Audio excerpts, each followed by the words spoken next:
Ibrahim Traore is well known for his dedication to Burkina Faso's development. His involvement in several projects has improved the country's economy, infrastructure, and general standard of living. Today's video will tell you about two of Traore's most recent projects garnering attraction in Burkina Faso. We will also talk briefly about some of his old projects that are materializing. But before we continue, make sure you like this video and subscribe to the New Tourist channel so you never miss out on videos about Traore and Burkina Faso. The Moroccan cement manufacturer CIMAF has begun works to build a plant in Burkina Faso that will be powered by solar power. President Ibrahim Traore of Burkina Faso and Chief of CIMAF Anas Safriwi presided over the inaugural ceremony. Traore said they want raw materials to be converted on-site, which will result in the creation of numerous jobs in the cement sector and in the exploitation management department at this calcination facility. Production will rely on locally sourced calcined clay instead of using typical clinker as a raw material. The factory is anticipated to begin producing 900 tons of cement per day. The new investment brings CIMAF total investments in Burkina Faso to 130 million euros. The plant would meet the cement needs of Burkina Faso and cut hard currency spent on imports of this vital construction material. It is anticipated that the solar power plant will be operational in 24 months, and the production unit will follow suit. The projects unveiled by CIMAF not only showcase the company's dedication to expanding its manufacturing capacity in Burkina Faso, but also the country's increasing focus on sustainable industrial practices.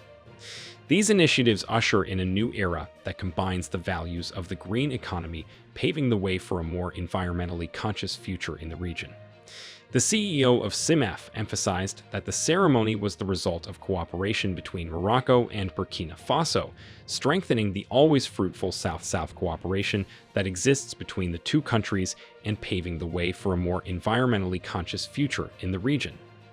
Traore applauded CIMAF's planned usage of solar energy, noting that the government wants to make renewable energy one of the cornerstones of sustainable growth. Burkina Faso has benefited much economically from Safriwi's presence, as Captain Ibrahim Traore pointed out.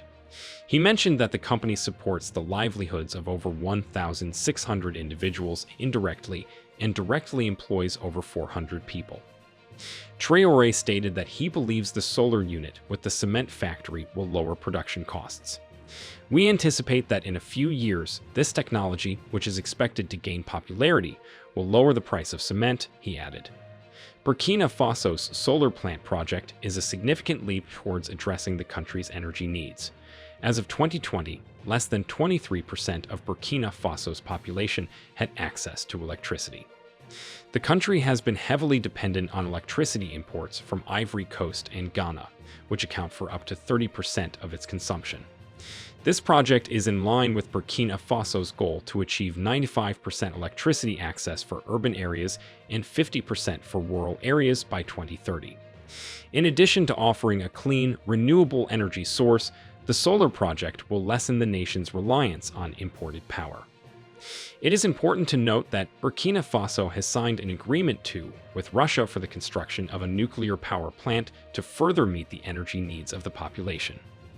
CIMAF Group has established itself as a major player in the cement production and marketing sector with operations in 13 African countries and a capacity to produce over 15 million tons of cement. Their investments in Burkina Faso started in 2014 with the construction of a factory in Ouagadougou, aiming to support the country's growth from a second factory in Bobo Dioulasso. Traore is determined to make his country great. The laying of this foundation comes after Captain Ibrahim Traore recently launched the country's first treasury deposit bank in Ouagadougou, the capital of Burkina Faso. According to Traore, the bank will be closer to the people and will contribute to the country's socio-economic development through a more appropriate method of financing and structuring projects and programs, free from exploitative and parasitic assistance from Western countries and organizations like the International Monetary Fund and the World Bank. The IMF and the World Bank are notorious for giving out loans to African countries at outrageously high and exorbitant interest rates, coupled with other harsh conditions. Traore has led the nation with a clear development vision and a resolute commitment to moving it ahead. As soon as he took office, he declared his priorities, stressing the importance of all-encompassing sustainable growth that would benefit all facets of society. His expansive agenda has prioritized social welfare, economic expansion, infrastructure development, and technological improvements. Bear in mind that Traore is also leading the construction of an $8 million tomato processing facility to revolutionize the country's agriculture industry. Even though the nation produced 290,000 tons of tomatoes in 2021, losses from perishability and a large portion of the harvest being exported to Ghana presented difficulties. The economy of Burkina Faso is based mostly on agriculture, which employs 80 to 90% of the country's workforce. This sector makes a substantial contribution to the GDP of the country. In addition to this, Traore has laid the foundation to construct a gold refinery to process more gold locally and maintain control over its primary source of income in the face of a fall in gold production. This action is being taken at a time when the nation's gold output fell by 15% in 2017 as a result of an Islamist insurgency that affected the mining sector. It is said that this refinery will be done by the end of 2025. Traore is tackling issues with inadequate water supply and sanitation through multiple initiatives. These are meant to increase access to clean water and cleanliness, especially in rural areas. In addition to sanitary facilities like latrines and wastewater systems, efforts are undertaken to build and restore water systems like boreholes and piped networks in order to supply safe drinking water. Campaigns to promote hygiene also teach people how to wash their hands properly. Burkina Faso's general quality of life is improving, public health is improving, and waterborne infections are declining thanks to critical funding and technical assistance from the World Bank and UNICEF. We cannot talk about Traore's projects without mentioning the business initiatives he has launched to counteract the financial damage caused by terrorism. Establishing community-owned enterprises in vital industries like mining, agriculture, and manufacturing, with an emphasis on regional product development, processing, and marketing is part of this program. The intention is to generate employment, especially for young people.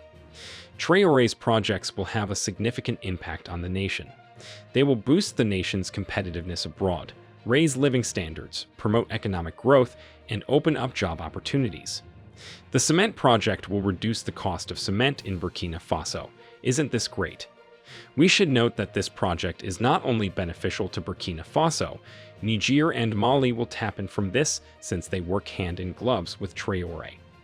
The project also contributes to Morocco's economic growth by creating jobs and boosting exports of cement and related products.